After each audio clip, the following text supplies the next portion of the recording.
Newsline. Samantala, sa puntong ito, sa oras na 8:46 na umaga, dako tayo sa balita sa labas ng himpilan na harap sa patong-patong na reklamo ang driver ng sasakyan na umararo sa mga empleyado at kliyente ng isang bangko sa QC na kumitil ng isang buhay. Ang karagdagang detalye sa report na yan ihatid ni Christopher Tirambulo. Christopher?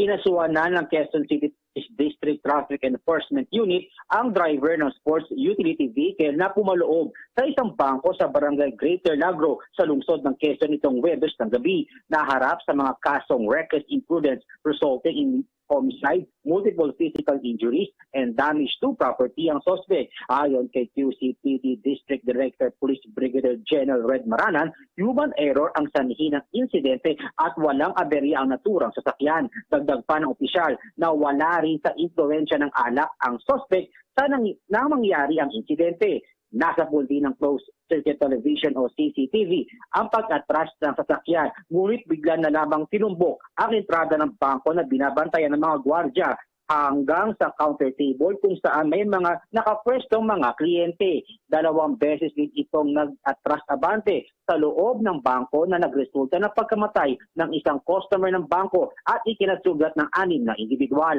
Kinumpirma ni QCTV Public Information Office Police Major Jennifer Ganbanan na nakalabas na ng paggamutan ang 5 sugatan na isang empleyado ng bangko at gwardya at 3 kliyente, habang patuloy pa rin nagpapagamot ang isang empleyado ng bangko na nabagok ang ulo. Sa ngayon, nasa kustodiya na ng QCPD Traffic Section 2 ang suspect. Samantala, naglabas ng show cause order ang Land Transportation Office upang magpaliwanag kung bakit hindi dapat siya kasuhan ng kasong paglabag sa reckless driving at land transportation and traffic code. Ang suspect, obligado magpasa ng notaryo affidavit ang suspect habang pinatawan na ng 3 buwang suspension ang lisensya nito. Christopher Tirambulo, Newsline.